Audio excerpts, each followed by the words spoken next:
Bismillahirrahmanirrahim.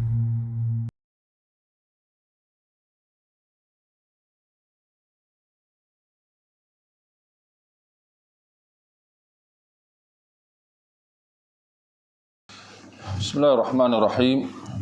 Innal hamdalillah nahmaduhu wa nasta'inuhu wa nastaghfiruh wa na'udzu billahi min shururi anfusina wa min sayyiati a'malina.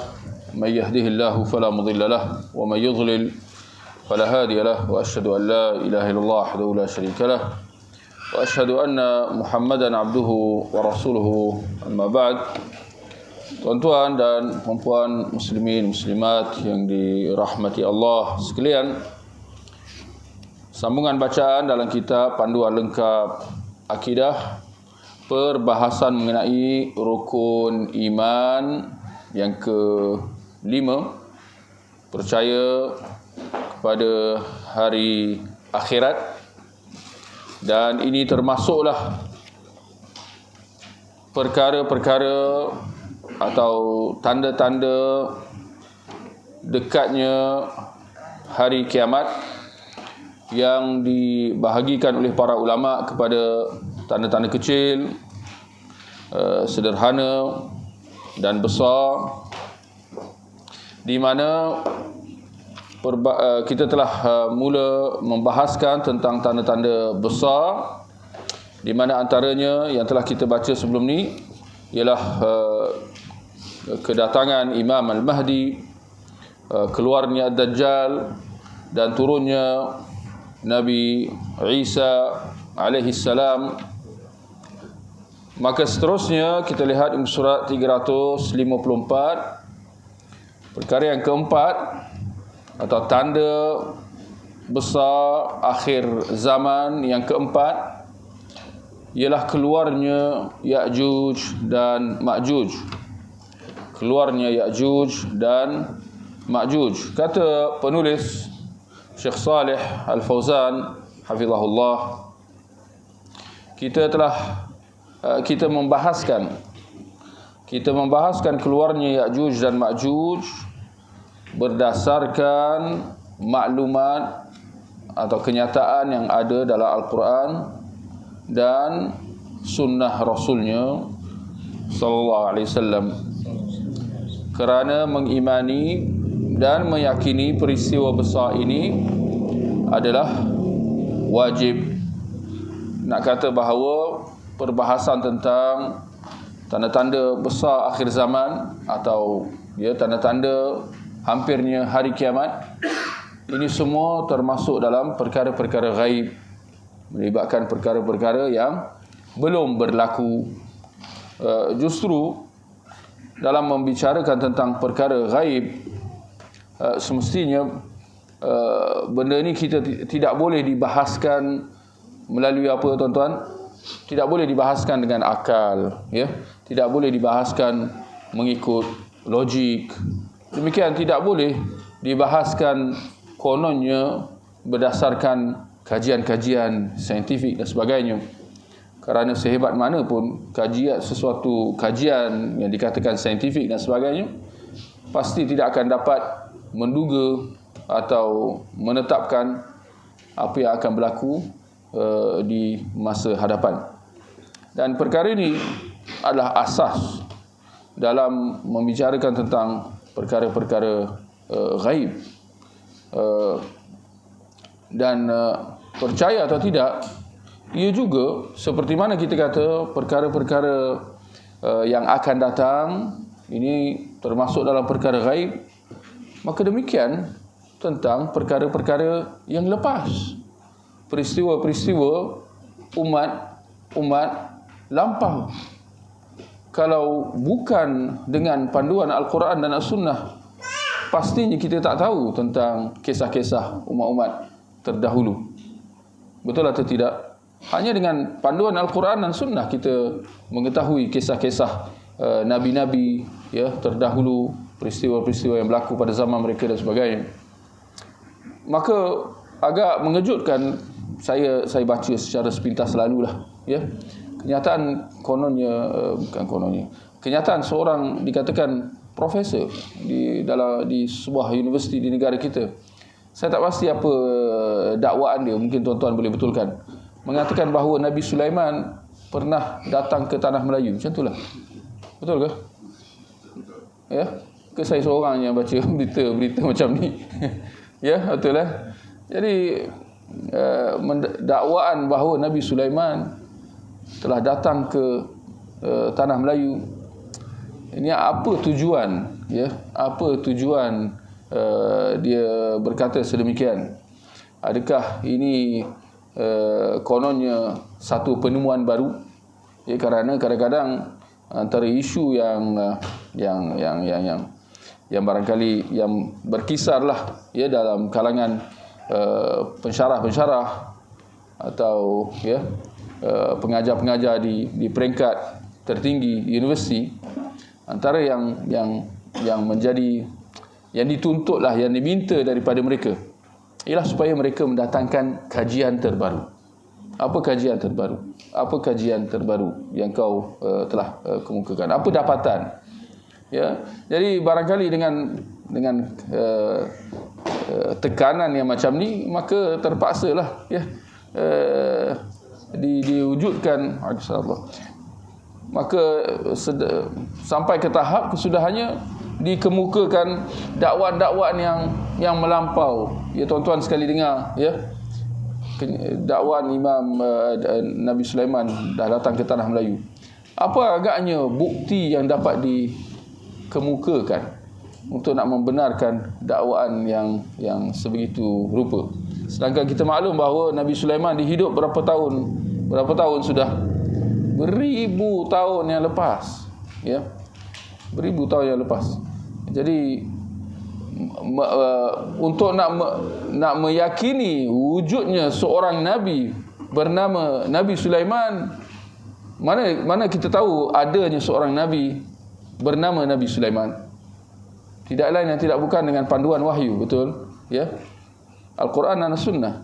Dengan kata lain, kalau tidak ada Al-Quran dan Sunnah, kita hanya boleh mengandaikan sahaja berdasarkan buku-buku ya, Bible ke Taurat ke, dalam keadaan kita yakin bahawa itu tidak terpelihara dan banyak sahaja kesalahan, kesilapan dan sebagainya. Jadi nak kata tanpa Al-Quran dan Sunnah, kita takkan tahu adanya sosok tubuh bernama Nabi Sulaiman. Jadi apakan pula nak mendakwa ya dia dah datang ke tanah Melayu dan sebagainya, ya. Jadi ini semua nak kata dakwaan-dakwaan yang melampau lah, ya. Akibat tidak faham tentang apa? Masdar talaqi. Sumber apa? Sumber ilmu. Apakah sumber ilmu dalam kita beragama, dalam hal-hal berkaitan agama? Tidak lain dan tidak bukan, haruslah berdasarkan kepada Al-Quran dan Sunnah. Dan ini yang disebut oleh Syekh Saleh di mukadimah perbahasan tentang Ya'juj dan Ma'juj. Nak kata bahawa ini asas dalam perbahasan kita, dan kita tak akan keluar lebih daripada apa yang ada dalam Quran dan Sunnah. Kenapa? Kerana hanya apa yang dalam Al-Quran dan Sunnah itu yang pasti. Selainnya boleh jadi betul, boleh jadi tak betul, boleh jadi mengarut, boleh jadi ada tokok tambah. Jadi buat apa kita membuang masa dalam sesuatu yang tidak pasti, ya? Baik. Keluarnya Ya'juj dan Ma'juj ditetapkan oleh Al-Quran, As-Sunnah dan ijma' umat. yakni ijma' ulama Islam, ya, zaman berzaman. Mereka semua para ulama tanpa kecuali mengakui akan adanya makhluk Ya'juj dan Ma'juj ini di akhir zaman nanti. Ini disebutkan oleh As-Safaraini, seorang ulama, ya. Dalil Al-Quran ialah firman Allah, hatta idza futihat Ya'juj wa Ma'juj wa hum min kulli hadabin yansilun wa iqtaraba al-wa'dul haqq fa idza hiya shakhisatun absarul ladzina kafaru ya wailana qad kunna fi ghaflatin min hadza bal kunna zalimin. Sehingga apabila dibukakan, yakni tembok Ya'juj dan Ma'juj, dan mereka turun dengan cepat dari tempat-tempat yang tinggi, dan telah dekatlah kedatangan janji yang benar, yakni hari kiamat, maka tiba-tiba terbelalaklah mata orang-orang kafir, yakni terbelalaklah mata orang-orang kafir. Mereka berkata, aduhai, celakalah kami, sesungguhnya kami dalam kelalaian tentang ini, bahkan kami orang-orang yang zalim. Al-Anbiya ayat 96 dan 97. Allah juga berfirman, thumma atba'a sababa hatta idza balagha as-saddain wajada min dunihima qauman la yakaduna yafqahuna qawla qalu ya dzal qarnain inna ya'juj wa ma'juj mufsiduna fil ard fahal naj'alu laka kharja ala an naj'ala bainana wa bainahum sadda, sehingga ke akhir ayat-ayatnya. Mafhumnya, kemudian dia menempuh satu jalan, yakni Zulkarnain, sehingga apabila dia telah sampai di antara dua buah gunung, dia mendapati di hadapannya dua bukit. Di hadapan kedua bukit itu satu kaum yang hampir tidak difahami bicaranya. Mereka berkata, wahai Zulkarnain, sesungguhnya Ya'juj dan Ma'juj ini adalah orang-orang yang melakukan kerosakan di atas muka bumi. Maka dapatkah kami memberikan sesuatu pembayaran kepadamu supaya kamu mendirikan sebuah dinding antara kami dengan mereka? Zulkarnain berkata, apa yang telah dikuasakan oleh Tuhanku kepadaku terhadapnya adalah lebih baik. Maka tolonglah aku dengan kekuatan, yakni manusia dan peralatan, agar aku mendirikan sebuah dinding antara kamu dengan mereka. Bawalah kepadaku potongan-potongan besi, sehingga apabila besi itu telah sama rata, sama tinggi, saya ingat ya, sama tinggi dengan kedua puncak gunung itu, Zulkarnain berkata, tiuplah api itu, sehingga apabila besi itu telah menjadi merah seperti api, dia pun berkata, berilah aku tembaga, yakni yang mendidih, agar aku tuangkan ke atas besi panas itu. Maka mereka, Ya'juj dan Ma'juj, tidak dapat mendakinya, yakni mendaki tembok itu, dan mereka tidak dapat pula melobanginya. Zulkarnain berkata, ini, yakni dinding ini adalah rahmat dari Tuhanku. Maka apabila sudah datang janji Tuhanku, dia akan menjadikannya hancur luluh, dan janji Tuhanku itu adalah benar. Kami biarkan mereka di hari itu bercampur aduk antara satu dengan yang lain.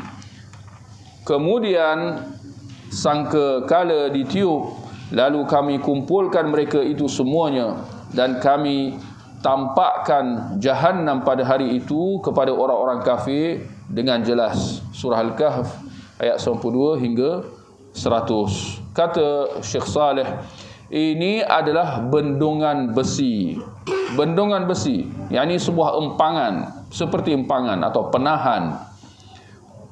Bendungan besi di antara dua gunung yang didirikan oleh Zulkarnain, sehingga ia menjadi sebuah kurungan. Sebuah kurungan, ada kata lain, sebuah tembok, ya, yang mengasingkan Ya'juj dan Ma'juj, pelaku kerosakan di atas muka bumi, sehingga ada agar mereka tidak mengganggu manusia dan melakukan kekacauan. Dan apabila masa yang telah ditetapkan itu tiba, maka bendungan tersebut akan hancur. Allah menjadikannya rata dengan tanah. Janji yang pasti berlaku. Apabila ia roboh, maka mereka akan keluar kepada manusia. Mereka berjalan dengan cepat dari tempat-tempat yang tinggi. Kemudian tiupan sangkakala tidak lama sesudah itu. Yang ini jelas nak mengatakan bahawa munculnya Ya'juj dan Ma'juj, ya, menunjukkan betapa hampirnya tibanya hari kiamat itu. Dalil daripada as-sunnah pula ialah hadis dalam sahih Muslim daripada An-Nawas bin Sam'an daripada Nabi sallallahu alaihi wasallam bahawa baginda bersabda, Inna Allah Ta'ala yuhi ila Isa ibni Maryam alaihi salam ba'da qatlihi ad-dajjal anni qad akhrajtu ibadan li la yadani li ahadin biqitalihim faharriz ibadi ila at-tur wa yab'athu Allahu Ya'juj wa Ma'juj wa hum min kulli hadabin yansilun fayamurru awwaluhum ala buhairatin tabariyatan fayashrabuna ma fiha wa yamurru akhiruhum fayaqulun laqad kana bihadha ma'un wa yuhsaru nabiyullahi Isa wa ashabuhu hatta yakuna ra'su thawri li ahadihim khairan min 100 dinar li ahadikumul yawm. Sesungguhnya Allah mewahyukan kepada Nabi Isa putera Maryam sesudah beliau membunuh Dajjal, yakni ini penceritaan tentang apa? Peristiwa yang akan berlaku selepas pembunuhan Dajjal pula. Yang dibayangkan tuan-tuan, kedatangan Dajjal itu satu musibah. Lalu berkesudahan dengan apa? Malhamatul kubra, pertempuran, peperangan besar antara orang Islam dengan tentera-tentera Dajjal. Berakhir dengan pembunuhan Dajjal dan kekalahan pengikut-pengikutnya, orang Yahudi dan yang lain. Maka apa agaknya peristiwa yang berlaku selepas itu? Ini antara hadisnya, iaitu munculnya Dajjal. Bahawa aku telah mengeluarkan,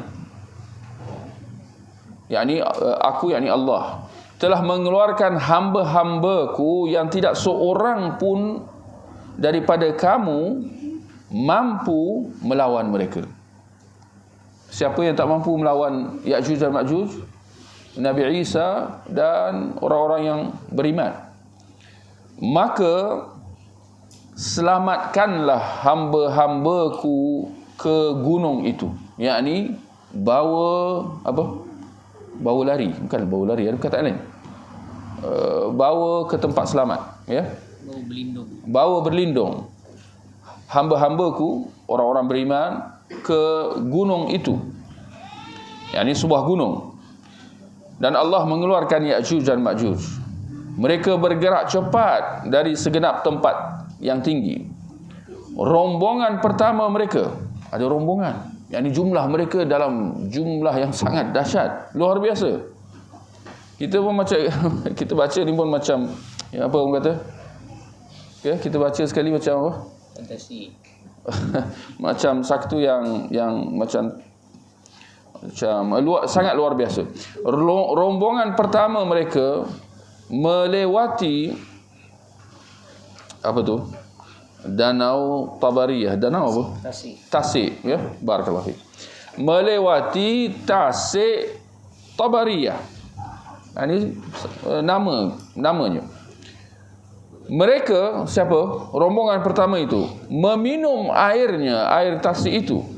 Lalu rombongan akhir Ya'juj dan Ma'juj, yakni mereka ni jumlahnya mereka sangat ramai. Berjalan apa ni? Berjalan bukan segorombolan tu understatement.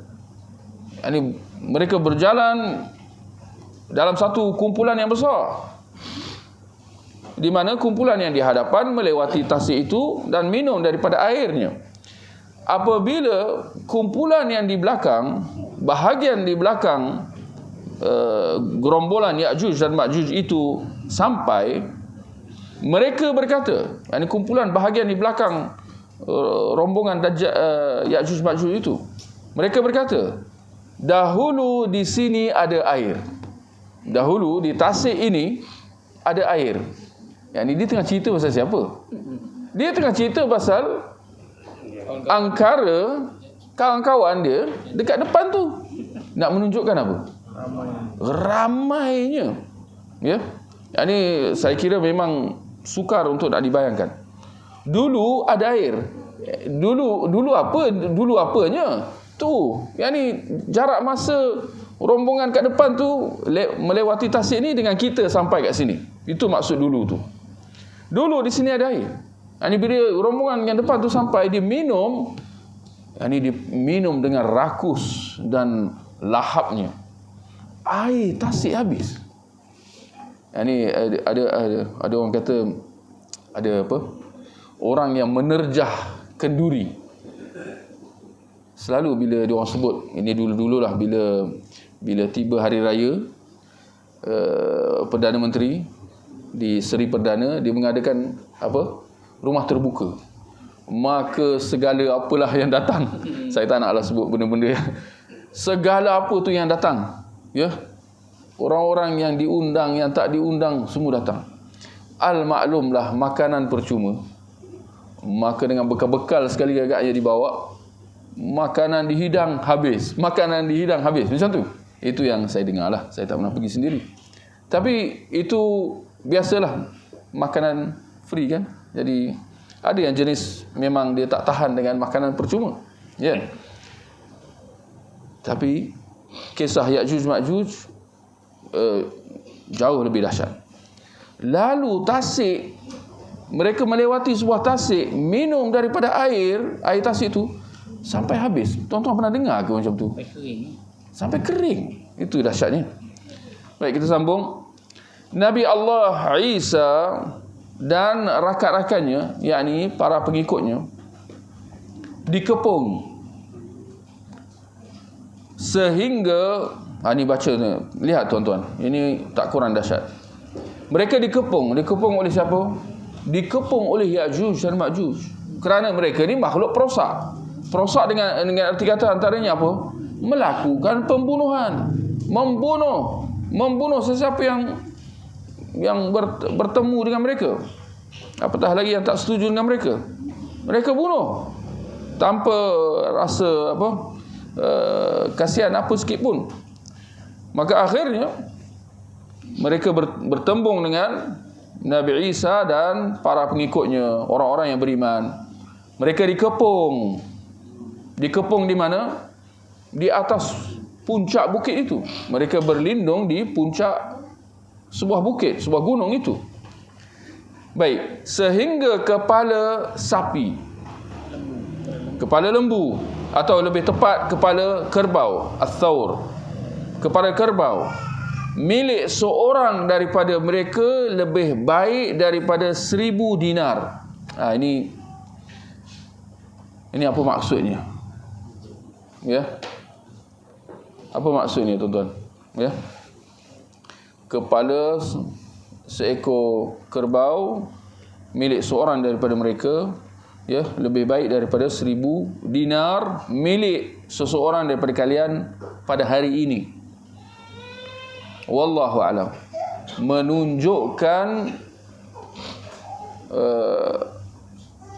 keadaan yang sangat getir waktu itu.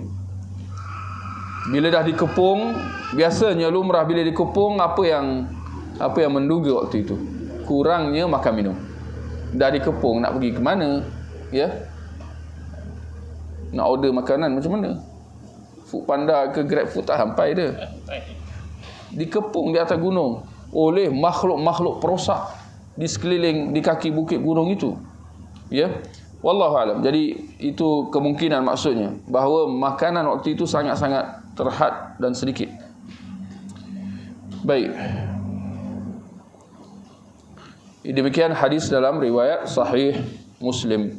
Dalam hadis Huzaifah yang diriwayatkan oleh At-Tabari atau Tabrani, disebutkan wa yamna'uhumullah min Makkah wal Madinah wa Baitul Maqdis. Allah mencegah mereka masuk ke Mekah, Madinah dan Baitul Maqdis. Imam An-Nawawi berkata, mereka adalah anak keturunan Nabi Adam. Gariskan. Ya'juj dan Ma'juj bukan makhluk asing. Ya'juj dan Ma'juj ni bukan haiwan, binatang melata. Tak, mereka ni manusia. Tapi manusia ialah yang sangat jahat. Anak keturunan Nabi Adam menurut jumhur ulama. Yang ini seperti mana? Dajjal. Dajjal pun manusia kan? Bukan makhluk asing atau makhluk pelik, tak. Manusia. Ibnu Abdul Bar berkata, ijma', yakni para ulama menetapkan bahawa mereka adalah anak keturunan Yafith bin Nuh. Al-Allamah As-Safraini berkata, Ibnu Kathir berkata bahawa Ya'juj dan Ma'juj adalah golongan daripada At-Turk, dari keturunan Nabi Adam. Mereka adalah anak keturunan Nabi Nuh, anak cucu Yafith, bapa kepada At-Turk. Apa tu At-Turk? Akan disebutkan, dijelaskan. Nabi telah mengabarkan dekatnya masa keluarnya Ya'juj dan Ma'juj dan mengingatkan tentang mereka. Nabi SAW bersabda sebagaimana dalam Bukhari dan Muslim daripada Abu Hurairah bahawasanya Rasulullah SAW bersabda, "Futihal yawm min radmi Ya'juj wa Ma'juj mithlu hadha." Hari ini bendungan, yakni tembok Ya'juj dan Ma'juj telah dibuka seperti ini, kata Nabi. Seperti apa? Nabi sebut seperti ini. Dalam riwayat lain, Zainab binti Jahsh, isteri Nabi sallallahu alaihi wasallam, menyebutkan mafhumnya bahawasanya Rasulullah sallallahu alaihi wasallam pernah tidur di rumahnya, kemudian baginda terbangun terjaga dalam keadaan wajah baginda merah, seraya bersabda, "La ilaha illallah, wailun lil arab min syarrin qad iqtarab." Celaka, bukan celaka ke?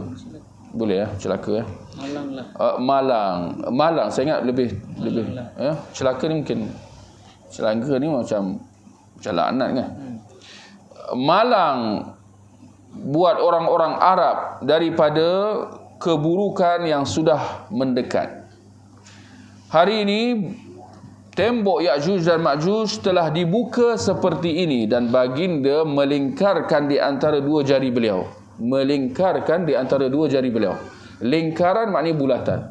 Ya, wallahu alam, zahir ni macam nilah. Ya, melingkarkan di antara dua jari. Yang ni buat macam nilah. Biasa kalau kita nak buat lubang kita buat macam ni kan. Ada yang boleh buat dua jari. Ada yang boleh buat macam ni, tapi ini pelik lah. Ya, biasa kalau kita nak buat lubang macam nilah kan. Ya, melingkarkan di antara dua jari beliau. Ya.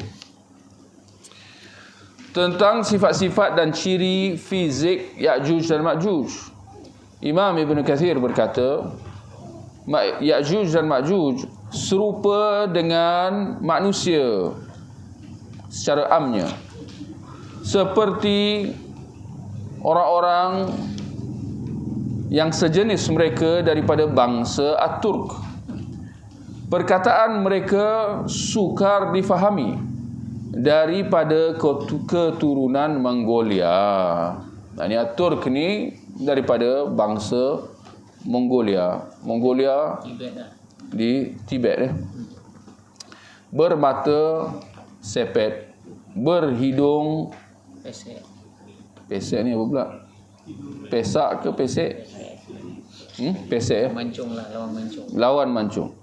Berambut perang. Pirang ke? Pirang. Okey. Sesuai dengan bentuk dan warna kulit mereka. Barang siapa berkata bahawa di antara mereka ada yang sangat tinggi seperti pokok kurma atau lebih, di antara mereka ada yang pendek, apa tu? Seperti kurcaci ni apa? Mijit kot. Mijit dia kerdil orang yang kerdil. Di antara mereka ada yang memiliki sepasang telinga, dia berselimut dengan salah satu dan beralas dengan yang lain, maka dia telah berkata tanpa dasar ilmu. Yang itu benar mengarutlah. Sifat dia seperti yang telah disebutkan. Tapi ada yang kata yang lebih daripada itu yang mengarut. Itu tanpa dasar ilmu dan berkata tanpa dasar dalil. Tentang gangguan atau kekacauan dan kerosakan di atas muka bumi yang dilakukan oleh mereka dan pengakhiran hidup mereka, yakni kematian mereka, disebutkan dalam hadis yang diriwayatkan oleh Imam Ahmad daripada Abu Sa'id Al-Khudri bahawasanya dia mendengar Rasulullah sallallahu alaihi wasallam bersabda, yuftahu Ya'juj wa Ma'juj fayakhrujuna 'ala an-nas kama qala ta'ala wa hum min kulli hadabin yansilun, sehingga ke akhir hadis. Mafhumnya, Ya'juj dan Ma'juj akan dibukakan tembok penghalang mereka, lalu mereka keluar kepada manusia sebagaimana firman Allah, dan mereka turun dengan cepat dari tempat-tempat yang tinggi. Surah Al-Anbiya ayat 96. Mereka menyerang, yakni mengepung manusia, dan manusia berlindung di kota-kota dan benteng-benteng mereka dengan membawa ternakan-ternakan mereka. Ya'juj dan Ma'juj meminum air di atas muka bumi. Sebahagian daripada mereka melewati sungai dan meminum airnya sampai kering, sehingga yang datang selepas mereka melewati sungai yang sudah kering itu berkata, sepertinya di sini dahulu ada air. Sehingga ketika yang tersisa di atas muka bumi hanyalah orang-orang yang berlindung di balik benteng atau kota. Yakni apa yang berlaku kepada manusia lain, dibunuhlah, ya. Dibunuh. Salah seorang daripada mereka berkata, yakni daripada kalangan Ya'juj dan Ma'juj, dia berkata, kita telah selesai dengan penduduk bumi. Yakni kita dah bunuh dah mana yang mana yang ada. Yang tinggal penghuni langit. Apa maksud dia? Ini salah seorang pengikut Dajjal. Pengikut Ya'juj Ma'juj. Dia kata kita dah selesai dengan penduduk bumi, yang tinggal seterusnya ialah penduduk langit. Apa maksudnya, tuan-tuan? Tak, penduduk langit tu malaikat lah, ya. Tapi ucapan ni apa maksud dia? Kenapa dikata macam tu? Apa maksud perkataan macam ni? Kita dah selesai dengan penduduk bumi, kini tiba giliran penghuni langit pula. Keangkuhan. Dan wallahu alam, dari segi keangkuhan dan dahsyatnya Ya'juj Ma'juj ni, boleh saja saya kata seolah-olah lebih teruk daripada pengikut Ya'juj, pengikut Dajjal. Sebab pengikut Dajjal, sesat mereka tak ada sampai nak berperang dengan penduduk langit pula. Itu maksud dia. Yang sekarang duk Amerika yang kita kata teruk sedahsyat-dahsyatnya, dia berperang dengan siapa? Dengan negara Islam, ya. Kemudian dari semasa ke semasa ditakut-takutkan kita dengan UFO, kan. Oh, ada UFO. Tapi setakat tu je lah dia punya dongeng dia. Tapi Ya'juj dan Ma'juj, dia sampai betul-betul dia kata kita dah selesai dengan penduduk bumi, sekarang tiba giliran kita nak berperang dengan penduduk langit. Itu maksud dia. Dan dia cakap betul, ini bukan propaganda. Yang dia bukan cakap besar macam tu je. Tengok, baca seterusnya. Kemudian salah seorang daripada pengikut Ya'juj Ma'juj mengambil tombaknya dan melemparkannya ke langit. Yang ini betul-betul diserang. Dan tombak itu kembali berlumuran darah. Dahsyat tak dahsyat, tuan-tuan? Sebagai fitnah dan cobaan. Yani Allah menjadikan mereka sebagai satu cobaan atas mereka, supaya mereka terus bertambah angkuh dan sombong, merasa diri mereka hebat, kerana mereka ni manusia je. Manusia, ya, seperti kita. Tinggal lagi dengan sifat jahat dan rosak yang sedemikian rupa. Dalam keadaan itu Allah mengirimkan ulat di leher mereka. Perhatikan, Allah kirim ulat. Yakni dalam keadaan mereka ni pelaku kerosakan, membunuh manusia orang ramai, berlagak sombong, angkuh dan takabur, rasa diri dia besar. Orang yang takabur, dia rasa diri kecil ke besar? Besar. Allah kirim apa? Ulat. Ulat maksud dia apa? Makhluk Allah yang kecil. Kerana kau sombong, kau rasa besar sangat, aku hantar ulat je. Itu dia, itu maksud dia lah. Ya, nak tengok betapa nak tengok besar mana kau ni. Ya. Allah mengirim ulat di leher mereka seperti ulat belalang yang keluar di leher mereka. Mereka pun mati. Ini mati secara serentak mendadak. Mati semua sekali. Semua tak semena-mena jatuh bergelimpangan. Itu maksud dia. Mereka mati. Tidak terdengar suara mereka. Yang ini tak semena-mena dalam keadaan bising-bising, kecoh-kecoh. Mereka sedang mengepung Nabi Isa dan umat Islam di sebuah gunung itu. Tak semena-mena keadaan kekecohan dan hingar-bingar tu bertukar menjadi sunyi sepi. Kaum muslimin yang sedang berlindung di atas gunung tu, salah seorang mereka berkata, dengar perkataan dia. Yang ini memberi pembayangan kepada kita tentang situasi waktu itu. Ada tak sesiapa, ada atau tidak sesiapa yang mahu mengorbankan dirinya untuk melihat apa yang sedang berlaku di pihak musuh itu. Apa dia punya kata kunci dia?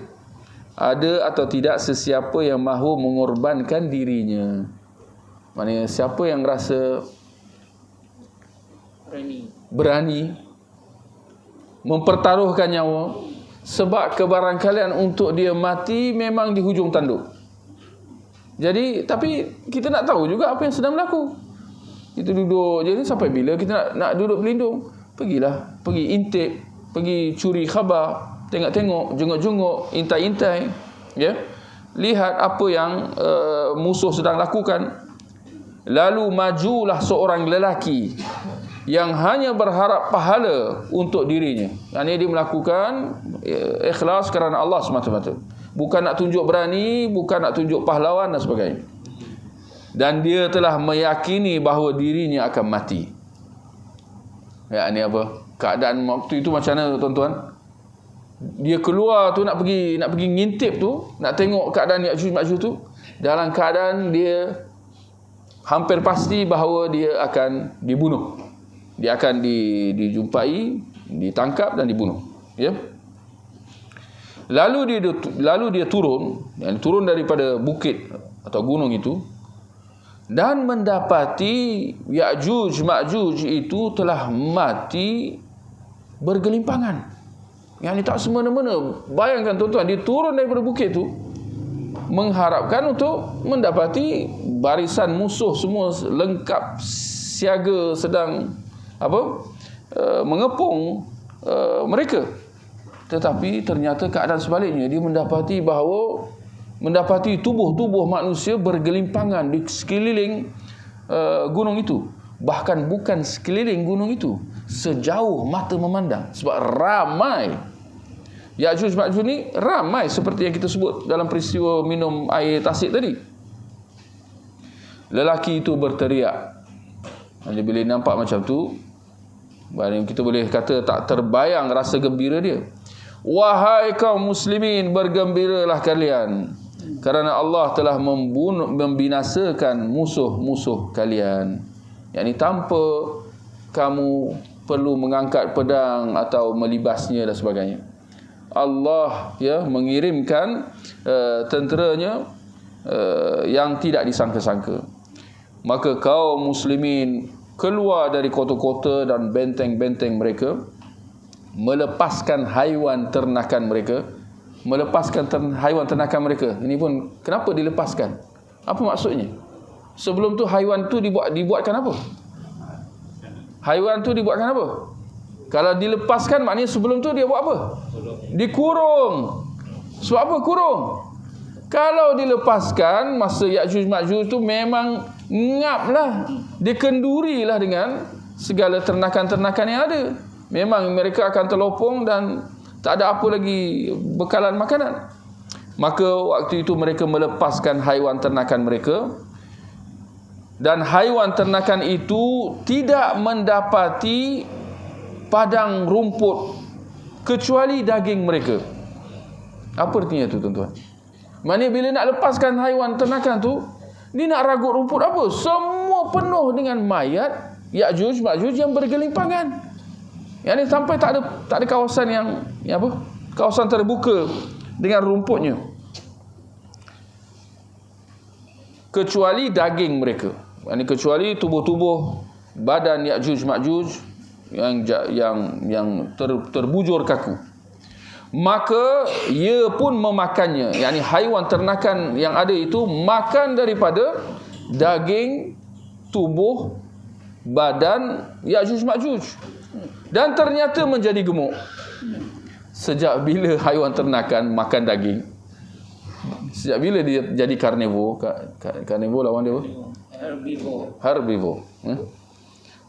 Tapi waktu itu dia terpaksalah jadi karnivor. Yang ni asalnya vegetarian.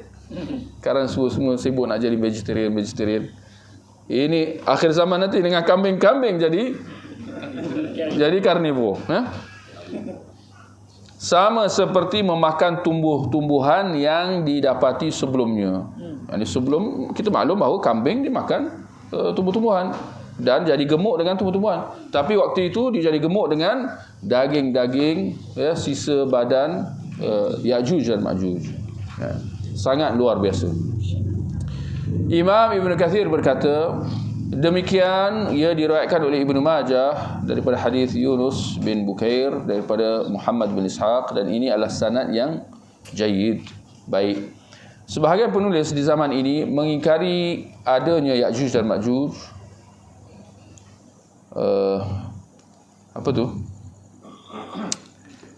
Mengenangkan adanya tembok yang mengasingkan mereka, mengasingkan Ya'juj dan Ma'juj, sehingga penampakan mereka tidak kelihatan.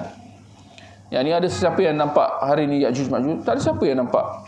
Belum ada siapa lagi yang nampak Ya'juj Ma'juj. Tembok pun tak nampak. Sebahagian daripada mereka berkata, yang ni golongan yang menafikan ini, Ya'juj dan Ma'juj ialah metafor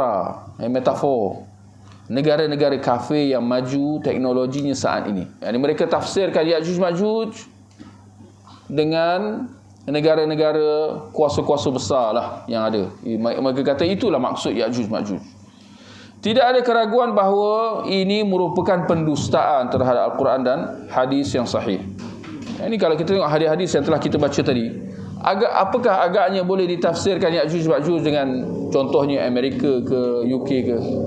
Tak tertanding langsung. Sehebat-hebat Amerika, kita tak adalah dengar dia orang nak lancarkan peluru berpandu ke langit, nak serang penduduk langit. Tak. Apa kelas kan? Berapa jauh sangat dia punya apa? Sampai ke bulan pun bohong. Sampai ke bulan pun bohong kan? Temberang ya. Atau takwil dengan makna yang tidak terkandung dalamnya. Dan tidak ada keraguan bahawa sesiapa yang mendustakan apa yang dibawa oleh Al-Quran dan apa yang sahih daripada Rasulullah, maka dia kufur. Demikian juga siapa yang mentakwilkannya dengan takwilan yang jauh. Yang ni ialah nak tafsirkan Ya'juj Ma'juj dengan Amerika, kan jauh tu. Maka dia sesat dan dikhawatiri dia jatuh dalam kekufuran. Mereka tiada syubhat, sandaran, kecuali ucapan mereka. Ini hujah mereka. Peta bumi sudah diketahui dan di sana tidak ada wilayah, yang tidak kelihatan wilayah Ya'juj Ma'juj, dan tidak pula kelihatan tembok penghalang Ya'juj Ma'juj tu. Betul lah macam Abu Adam kata tadi. Kerana mereka tak nampak Ya'juj Ma'juj, tak nampak tembok tu, maka mereka kata Ya'juj Ma'juj ni tak wujud. Yani adakah itu satu kesimpulan yang betul, ya? Baik, ikhwah, tuan-tuan. Jadi ini syubhah yang dikemukakan oleh sebahagian yang menafikan tentang hakikat Ya'juj dan Ma'juj ini. Jadi tuan-tuan perhatikan alasannya alasan yang dikemukakan kenapa dinafikan Ya'juj Ma'juj itu kerana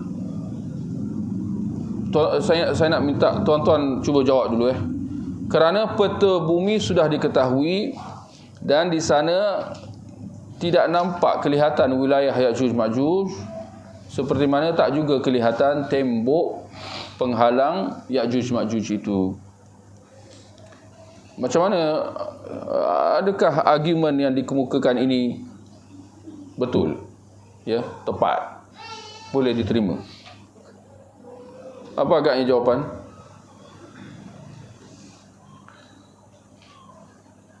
Ada jawapan?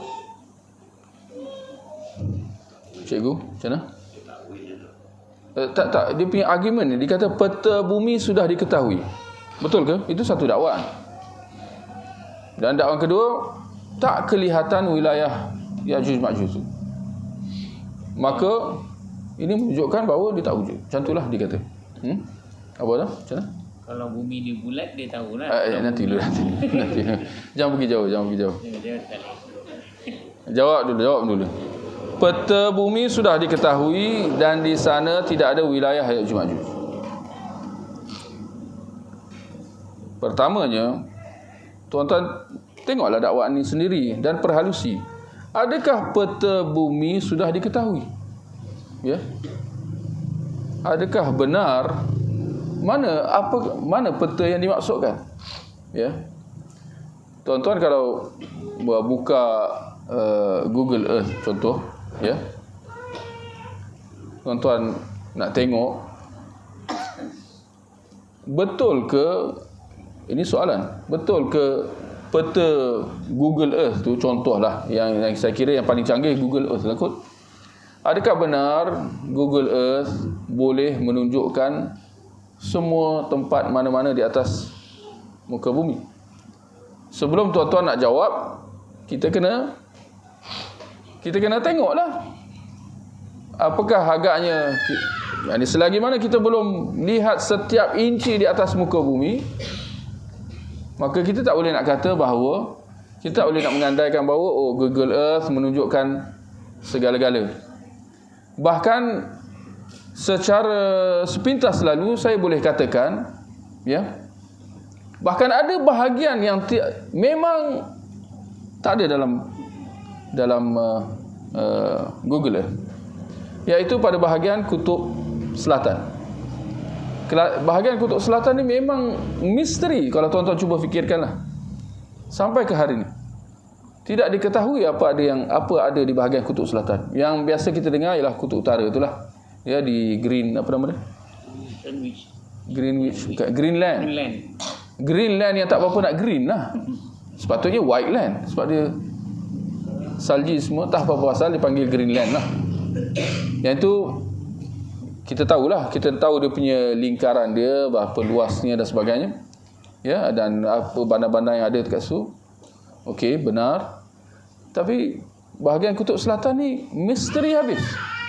Tak diketahui mana. Ada siapa pernah pergi kutub selatan?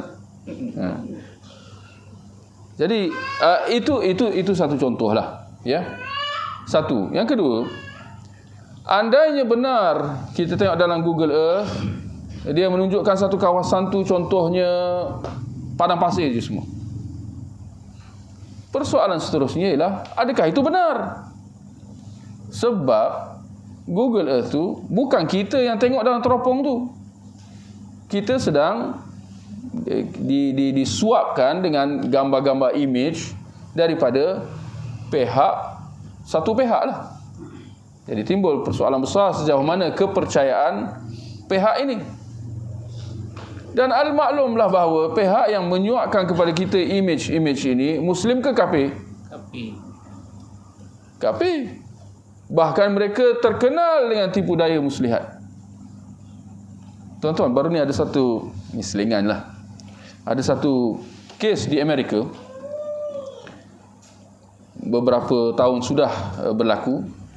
Kononnya sekumpulan rakyat tempatan orang Amerika sana nak mencolek salah seorang gubernur di Amerika tu.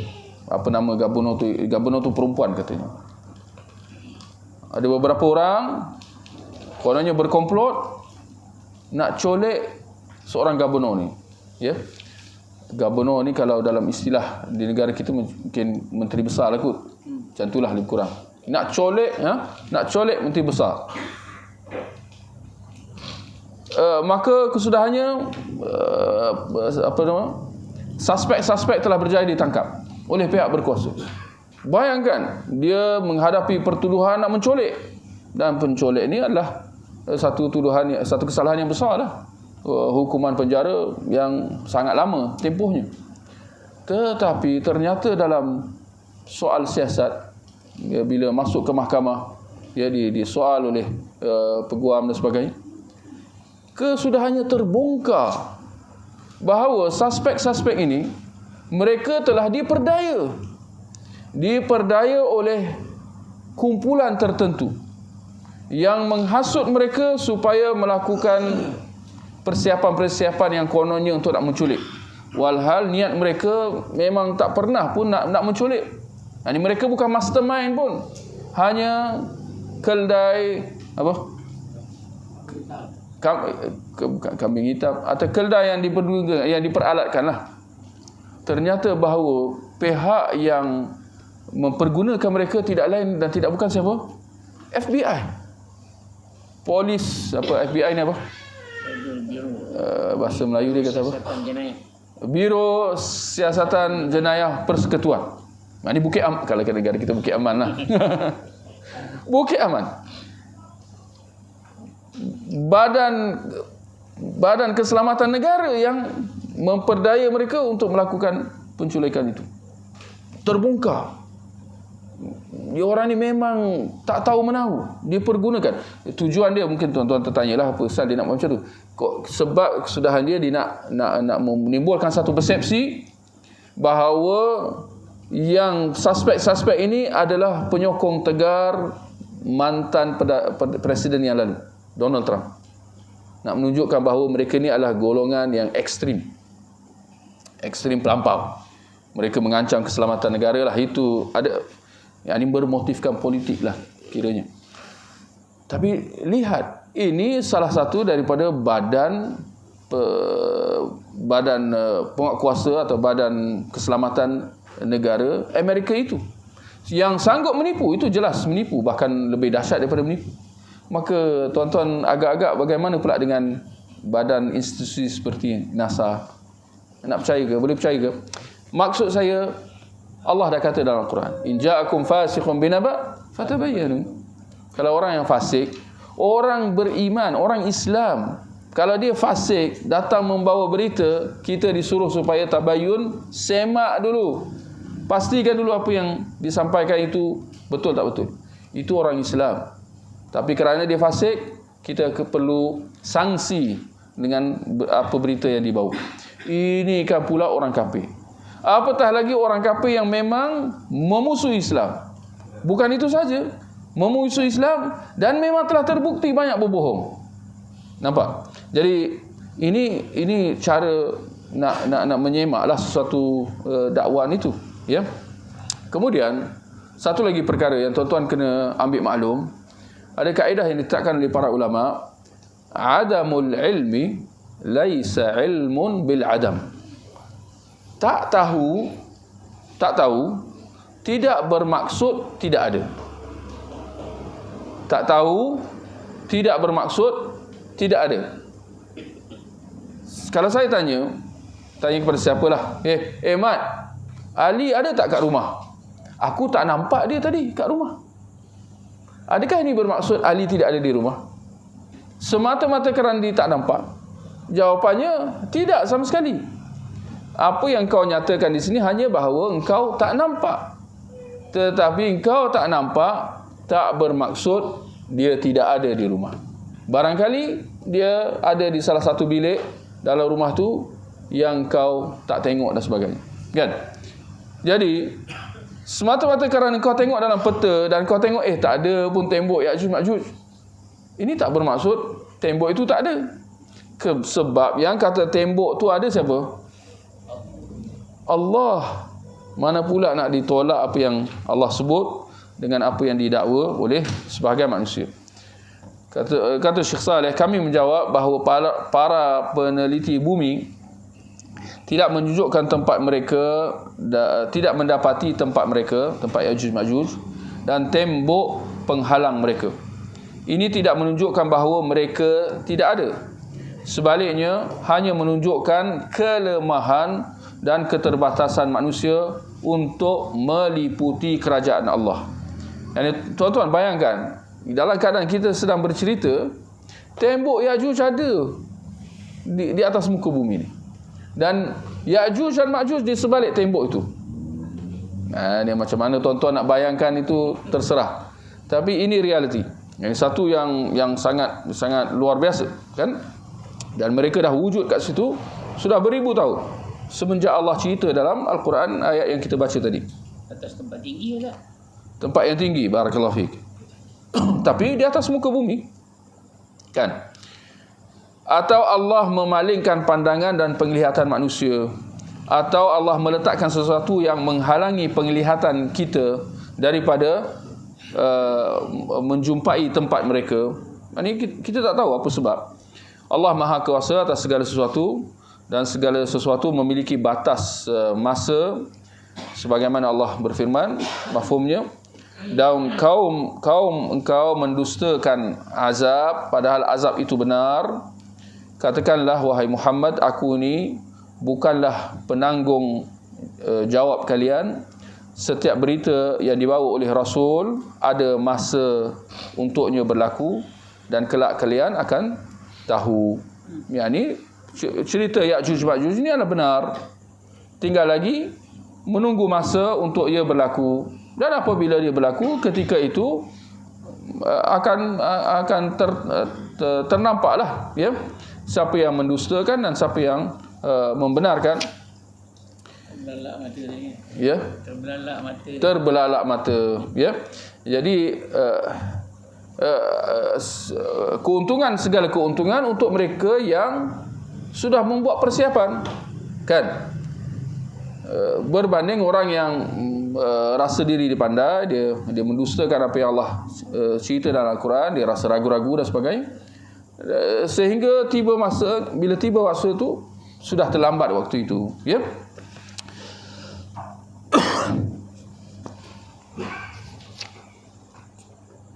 Baik.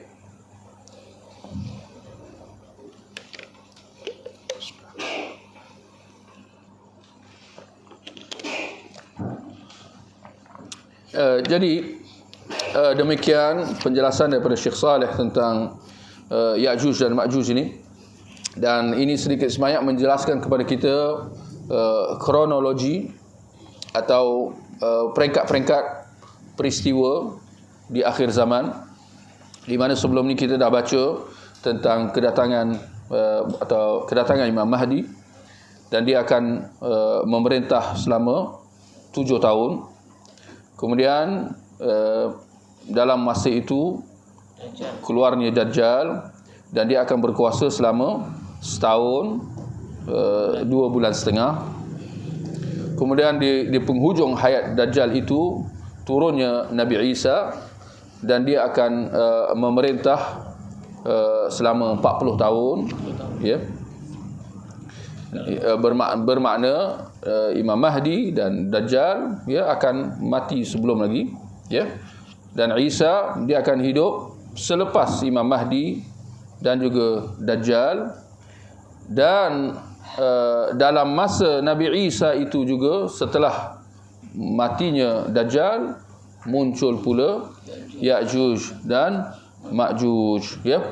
Dan dalam tempoh 40 tahun hidup Nabi Isa di atas muka bumi itu, ya, mereka dikepung oleh tentera Ya'juj dan Ma'juj ini, dan sampai ke satu masa tak semena-mena Allah matikan mereka semua, matikan semua tentera Ya'juj Ma'juj itu, sehingga yang kekal waktu itu ialah Nabi Isa, ya, dengan pengikut-pengikutnya, orang-orang yang beriman, ya.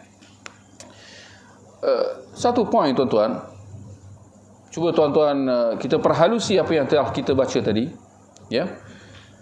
apabila setelah Nabi Isa atau setelah orang beriman bersama dengan Nabi Isa dan juga Imam Mahdi berperang dalam perang besar menentang Dajjal dan pengikut-pengikutnya daripada kalangan orang Yahudi dan yang lain, berjihad di medan perang, berkesudahan dengan terbunuhnya Dajjal dan tewasnya orang-orang Yahudi serta pengikut-pengikut Dajjal itu. Nabi Isa dan orang beriman, mereka menang dalam perang besar tersebut. Tidak lama kemudian keluar pula Ya'juj dan Ma'juj. Soalan tuan-tuan, soalan kefahaman. Apabila sampai berita kepada Nabi Isa dan orang-orang beriman bahawa Ya'juj dan Ma'juj dah keluar, apakah topik fokus mereka ketika itu ialah untuk nak berjihad melawan Ya'juj Ma'juj? Lari. Boleh faham soalan? Adakah topik, fokus, strategi, perancangan mereka waktu itu ialah untuk nak berdepan dengan tentera Ya'juj Ma'juj itu? Kerana yang pastinya tentera Ya'juj Ma'juj ini adalah tentera orang kafir. Mereka orang kafir kan? Adakah Nabi Isa memberi kata-kata semangat dan perangsang kepada orang-orang beriman supaya wa'iddu mastata'tu min quwwah, seperti Allah sebut dalam Quran, dan persiapkanlah segala kelengkapan kekuatan kamu, wa min ribatil khail, dan kuda-kuda tunggangan, turhibu nabihi aduwallahi wa aduwakum, untuk kamu menakutkan musuh-musuh kamu dan musuh-musuh Allah.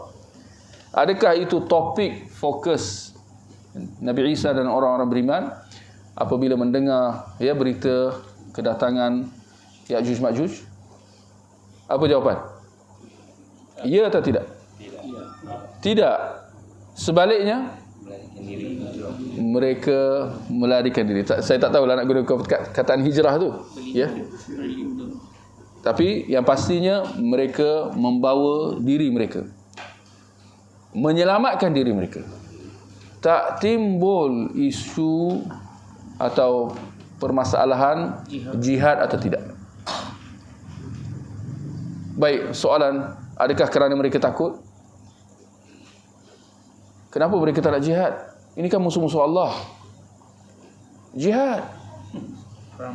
Orang yang mati syahid, tak nak syurga, tak nak bidadari. Kenapa mereka tak nak jihad? Soalan, adakah kerana jihad waktu itu sudah termansuh? Jawapannya, apa pula jihad termansuh? Jihad, hukum Allah sampai bila-bila. Jadi dia tidak termansuh. Sebaliknya, kenapa dia orang tak jihad? Kenapa mereka selamatkan diri? Mereka baru habis mengalahkan Dajjal dan orang-orang Yahudi. Kuat ke tak kuat? Kuat lah. Kenapa tak nak tidak mahu berdepan pula dengan Ya'juj Ma'juj? Ya?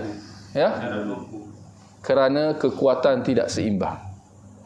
Kerana jelasnya Ya'juj dan Ma'juj ini jauh lebih kuat. Ya, tentera Nabi Isa dan orang beriman, mereka kuat, tetapi tidak setanding dengan Ya'juj dan Ma'juj. Dari mana mereka tahu itu? Inilah dia hadis-hadis yang sedang, nas-nas yang sedang kita baca. Adakah mereka, Nabi Isa dan orang-orang beriman dengan nas-nas yang kita baca? Berimanlah, itulah tujuan Allah menyatakan perkara-perkara ini kepada kita, supaya bila tiba masanya, nas-nas ini dijadikan panduan. Boleh faham? Nas-nas inilah yang akan mereka jadikan sebagai panduan untuk mereka tentukan apa strategi dan hala tuju, yang mana kesudahannya mereka melaksanakan apa yang diperintahkan, supaya bawa lari. Ini bukan soal berani tak berani, soal jihad tak jihad, tak. Ini adalah soal realiti, hakikat yang yang mereka hadapi. Ya, bahawa jihad bukan soal ketika itu. Ya, kerana tidak ada istilah jihad waktu itu. Dalam keadaan ya kekuatan tentera kedua-dua belah pihak tidak standing. Ya. Sebaliknya, kalau jihad, dalam jihad, tujuan jihad untuk apa tuan-tuan? Untuk menang ke kalah? Ya, ada yang kata yang penting jihad, soal menang kalah tu lain kira. Apa cerita cakap ni? Keliru habis. Jihad, soal menang tak menang, kau pasti menang. Paling tidak dengan mati syahid. Macam mana nak menang dengan mati syahid? Ya, kita tak nafikan keistimewaan mati syahid itu. Tapi kalau berkesudahan dengan tentera Islam semua mati, mana menangnya? Jadi ini kadang-kadang ada yang keliru lah ya bila bahas tentang jihad ni. Jadi kita kena ambil maklum lah bahawa ada keadaan disyariatkan jihad dan ada keadaan disuruh supaya tangguh jihad itu dalam keadaan ya kekuatan tidak seimbang dan sebagainya. Seperti mana halnya Rasulullah sallallahu alaihi wasallam dengan para sahabat sewaktu mereka di Mekah. Sewaktu mereka ditindas, dianiaya oleh orang kaum musyrikin Mekah. Apakah Rasulullah takut? Apakah para sahabat mereka bacul ke apa ke? Ya, tak sanggup untuk menggadaikan nyawa untuk melawan Abu Jahal, orang-orang musyrikin Mekah dan lain? Tidak, tetapi kerana mereka mengenangkan ya keadaan kekuatan mereka secara keseluruhan tidak setanding dengan kekuatan kaum musyrikin Mekah. Maka demikian halnya apabila keluarnya Ya'juj dan Ma'juj, ya. Kekuatan tentera orang Islam dipimpin oleh Nabi Isa tak setanding dengan kekuatan tentera Ya'juj dan Ma'juj. Kerana itu mereka ya membawa diri, menyelamatkan diri di atas bukit atau gunung. Alhamdulillah tuan-tuan, dalam khutbah yang disampaikan siang tadi, saya kira hampir sahaja seperti apa yang telah ditulis dalam buku Pilihan Raya tidak berapa lama dahulu tentang wajibnya taat kepada pemerintah Muslim. Alhamdulillah. Ya, saya ingat jarang-jarang ditekankan benda tu. Ini yang saya fahamlah. Mungkin tuan-tuan ada input yang lain. Jarang-jarang di atas pentas mimbar khutbah atau pentas penceramah ditekankan tentang kepentingan dan keutamaan taat kepada pemerintah demi untuk menjaga keamanan, kestabilan, demi untuk mengelakkan huru-hara, kekacauan. Saya kira ini ya, isi khutbah yang disampaikan tu memang ya bagus dan wajar dipuji. Baik. Apa dalil ataupun siapa yang buat tembok penghadap Ya'juj Ma'juj? Zulkarnain kan? Oh, yang Zulkarnain lama tu. Lama ya, tak tahu lama mana ni. Zulkarnain satu je kan? Bukan Zulkarnain kat Sungai Gantan ni. Kan ada ayat Quran yang kita baca tadi kan? Dalam surah Al-Kahfi kan? Barakallahu fiik. Ada tadi kita baca. Ya'juj Ma'juj ni kenapa dia dan Ya'juj dia nak sebuah nama orang kaum ke nama orang? Allah, itu soalan cukup mas. Ya'juj dan Ma'juj. Ya, apa sebab Ya'juj Ma'juj ya? Mungkin boleh dilihat ya nanti. Barakallahu. Agama dia ni apa Ustaz? Dia sembah macam orang zaman Nabi Nuh tu sembah. Apa agama Ya'juj Ma'juj? Saya kira hampir sahaja macam Dajjal. Sebab Dajjal mengaku Tuhan kan? Ya, mula-mula ya dia dengan segala tipu, kemuncak dia mengaku Tuhan lah. Ya. Jadi kalau kita dah tengok sikap mereka sampai nak berperang dengan penduduk langit, saya ingat hampir serupalah, merasa diri mereka dah sampai ke Tuhan. Ya. Ya. Macam Firaun, barakallahu fiik. Dan tuan-tuan, ini ada satu berita lagi. Ketika mana di negara kita, dengan bila dah sampai hujung tahun, tuan-tuan sedia maklumlah, tak semena-mena pasar raya lebih Kristian, lebih nak sambut Christmas daripada negara-negara barat. Sebab tu sampai ada yang memberi komen, dia kata, aku tengok persiapan untuk sambutan Christmas di Malaysia ni luar biasa. Aku tak nampak di Eropah atau di Amerika. Dan itu memang benar, itu memang betul. Dan tuan-tuan jangan terkejut kalau sekiranya perkembangan di negara barat, Eropah atau Amerika, percaya atau tidak, mereka memusuhi agama Kristian itu. Agama Kristian dilihat sebagai lekeh, kolot dan ketinggalan zaman. Dan ini perkembangan ini sudah lama bermula, mengakibatkan ramai sahaja penduduk di barat sana yang cenderung untuk jadi atheist, tak percaya kepada agama. Asal usul datuk moyang mereka memang Kristian, tapi bagaimana mereka kini sudah berubah jadi atheist, ya?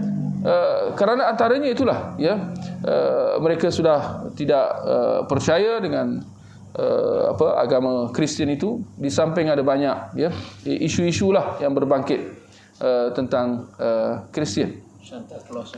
Ya, barakallahu fiik. Jadi saya kira bahawa apa yang kita lihat di pasaraya ini dengan persiapan untuk sambutan Kristian dan sebagainya, sepertinya kita ketinggalan. Mungkin sebahagian nak orang kata apa? Nak mengikut arus. Dilihat sambutan Kristian itu sebagai satu satu trend untuk dilihat maju, nak mengikuti perkembangan, kan? Jadi dilihat sambutan Christmas itu adalah satu yang gah untuk dibangga-banggakan, tanpa sedar bahawa sambutan ini sudah ditinggalkan oleh masyarakat yang pada asalnya menyambutnya, iaitu orang-orang Eropah dan Amerika tadi. Baik, tuan-tuan pernah tertanya, bagaimana pula keadaan yang terkini di negara barat sana? Ada sebuah berita yang terbaru, beberapa hari sudah, tak semena-mena dalam bangunan, kalau kat negara kita dipanggil Dewan Bandaraya lah, bangunan Dewan Bandaraya mereka di satu tempat, satu bandar, diletakkan patung tidak lain dan tidak bukan apa, tuan-tuan? Patung iblis, patung setan, dengan lilin-lilinnya, dengan segala simbol-simbol mistiknya. Itu kesudahan mereka pada hari ini. Asal usul mereka Kristian, kemudian dengan segala cabaran-cabaran, dengan segala kerosakan-kerosakan, mereka pada hari ini sudah sampai ke tahap sembah apa? Tidak lain dan tidak bukan iblis. Jadi tuan-tuan, maksud saya di sini kita dapat satu pembayangan lah. Kalau tuan-tuan rasa bahawa musuh-musuh Islam, ya, mereka sudah sekian lama nak mengkristianisasikan orang Islam kita. Saya tengok banyak berlaku di sebelah bukan pantai timur, di sebelah Borneo sana. Tanpa saya sebutlah secara spesifik, tuan-tuan maklumlah. Sana usaha kristianisasi memang lebih rancak daripada sebelah Semenanjung ni. Dan sepertinya berjaya tak berjaya. Zaman British lagi dia orang nak cuba dah nak bagi kita Kristian. Tapi tak semana-mana, ya, ajaran tok nenek moyang ni, pegangan adat ni memang kuatlah. Dari sudut baik atau buruk terserahlah tuan-tuan untuk melihatnya. Tapi usaha tu masih berterusan. Seperti yang kita lihat di pasaraya-pasaraya apabila tiba hujung tahun dengan sambutan Christmasnya. Sedangkan realiti, berapa peratus penganut Kristian di negara kita? Berapa peratus agaknya? Saya kira sangat rendah.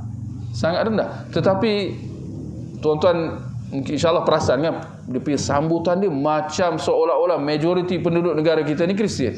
Betul atau tidak? Normalisasi kan. Jadi adakah ini satu usaha kristianisasi?